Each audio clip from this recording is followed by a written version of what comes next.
श्री दुर्गा सप्तशती का तीसरा अध्याय, जिसमें सेनापतियों सहित महिषासुर के वध का वर्णन हुआ है। जगदम्बा के श्रीअंगों की कांति उदयकाल के सहस्त्रों सूर्यों के समान है। वे लाल रंग की रेशमी साड़ी पहने हुए हैं। उनके गले में मुंडमाला शोभा पा रही है। दोनों स्तनों पर रक्त चंदन का लेप लगा है। वे अपने कर कमलों में जपमालिका, विद्या और अभय तथा वर नामक मुद्राएं धारण किए हुए हैं। 3 नेत्रों से सुशोभित मुखारविंद की बड़ी शोभा हो रही है। उनके मस्तक पर चंद्रमा के साथ ही रत्नमय मुकुट बंधा है तथा वे कमल के आसन पर विराजमान हैं। ऐसी देवी को मैं भक्ति पूर्वक प्रणाम करता हूँ। ऋषि कहते हैं, दैत्यों की सेना को इस तरह तहस नहस होता देख महादैत्य सेनापति चिक्सुर क्रोध में भरकर अंबिका देवी से युद्ध करने के लिए आगे बढ़ा। वह असुर रणभूमि में देवी के ऊपर इस प्रकार बाणों की वर्षा करने लगा जैसे बादल मेरुगिरी के शिखर पर पानी की धार बरसा रहा हो। तब देवी ने अपने बाणों से उसके बाण समूहों को अनायास ही काटकर उसके घोड़ों और सारथियों को भी मार डाला। साथ ही उसके धनुष तथा अत्यंत ऊंची ध्वजा को भी तत्काल काट गिराया। धनुष कट जाने पर उसके अंगों को अपने बाणों से बींध डाला। धनुष, रथ, घोड़े और सारथी के नष्ट हो जाने पर वह असुर ढाल और तलवार लेकर देवी की ओर दौड़ा। उसने तीखी धार वाली तलवार से देवी के मस्तक पर चोट करके देवी की बाईं भुजा में बड़े वेग से प्रहार किया। राजन, देवी की बाह पर पहुंचते ही वह तलवार टूट गई। फिर तो क्रोध से लाल आंखें करके उस राक्षस ने शूल हाथ में लिया और उसे उस महादैत्य ने भगवती भद्रकाली के ऊपर चलाया। वह शूल आकाश से गिरते हुए सूर्यमंडल की भांति तेजी से प्रज्वलित हो उठा। उस शूल को अपनी ओर आते देख देवी ने भी शूल का प्रहार किया। उससे राक्षस के शूल के सैकड़ों टुकड़े हो गए। साथ ही महादैत्य चिक्सुर की भी धज्जियां उड़ गई।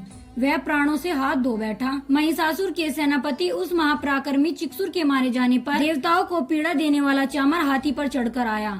उसने भी देवी के ऊपर शक्ति का प्रहार किया, किंतु जगदम्बा ने उसे अपनी हुंकार से ही आहत एवं निष्प्रभ करके तत्काल पृथ्वी पर गिरा दिया।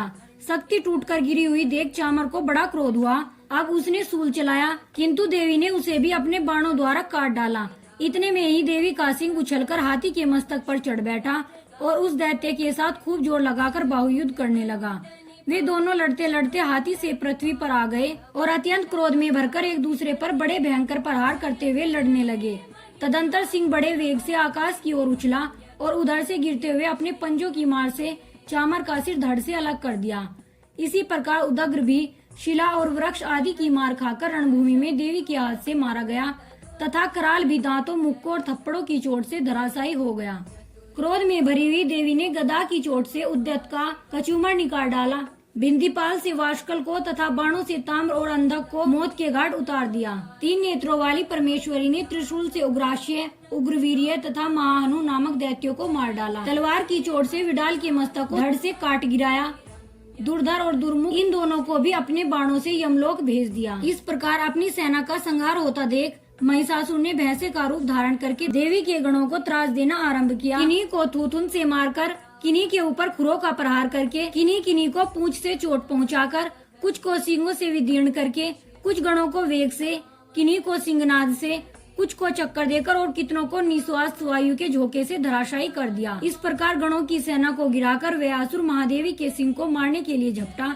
इससे जगदम्बा को बड़ा क्रोध हुआ। उधर महापराक्रमी महिषासुर भी क्रोध में भरकर धरती को खुरों से खोदने लगा तथा अपने सींगों से ऊंचे ऊंचे पर्वतों को उठाकर फेंकने और गर्जने लगा। उसके वेग से चक्कर देने के कारण पृथ्वी अक्षुब्ध होकर फटने लगी।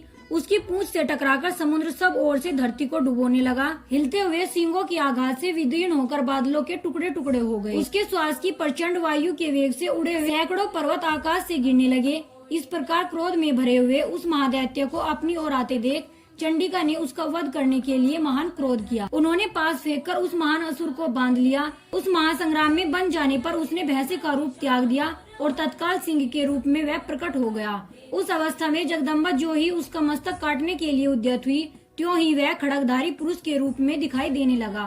तब देवी ने तुरंत ही बाणों की वर्षा करके ढाल और तलवार के साथ उस पुरुष को भी बींध डाला। इतने में ही वह महान गजराज के रूप में परिणत हो गया तथा अपनी सूंड से देवी के विशाल सिंह को खींचने और गर्जने लगा। खींचते समय देवी ने तलवार से उसकी सूंड काट डाली। तब उस महादैत्य ने पुनः भैंसे का शरीर धारण कर लिया और पहले की भांति ही चराचर प्राणियों सहित तीनों लोकों को व्याकुल करने लगा। तब क्रोध में भरी हुई जगन्माता चंडिका बारंबार उत्तम मधु का पान करने और लाल आंखें करके हंसने लगी। उधर वह बल और पराक्रम के मद से उन्मत्त हुआ राक्षस गर्जने लगा और अपने सींगों से चंडी के ऊपर पर्वतों को फेंकने लगा। उस समय देवी अपने बाणों के समूह से उसके फेंके हुए पर्वतों को चूर्ण करती हुई बोली। बोलते समय उनका मुख मधु के मद से लाल हो रहा था और वाणी लड़खड़ा रही थी। देवी ने कहा, ओ मूढ़, जब तक मैं मधु पीती हूँ तब तक तू क्षण भर के लिए खूब गर्ज ले। मेरे हाथ से यही तेरी मृत्यु हो जाने पर अब शीघ्र ही देवता भी गर्जना करेंगे। ऋषि कहते हैं, यो कहकर देवी उछली और उस महादैत्य के ऊपर चढ़ गई। फिर अपने पैरों से उसे दबाकर उन्होंने शूल से उसके कंठ में आघात किया। उनके पैर से दबा होने पर भी महिषासुर अपने मुख से दूसरे रूप में बाहर होने लगा। अभी आधे शरीर से ही वह बाहर निकलने पाया था कि देवी ने अपने प्रभाव से उसे रोक दिया। आधा निकला होने पर भी वह महादैत्य देवी से युद्ध करने लगा। तब देवी ने बहुत बड़ी तलवार से उसका मस्तक काट गिराया। फिर तो हाहा करती हुई दैत्यों की सारी सेना भाग गई तथा संपूर्ण देवता प्रसन्न हो गए। देवताओं ने दिव्य महर्षियों के साथ दुर्गा देवी का स्तवन किया। गंधर्वराज गाने लगे तथा अप्सराएं नृत्य करने लगी। इस प्रकार श्री मार्कंडेय पुराण में सार्वजनिक मनवंतर की कथा के अंतर्गत देवी महात्म्य में महिषासुर वध नामक तीसरा अध्याय पूरा हुआ। जय माता दी।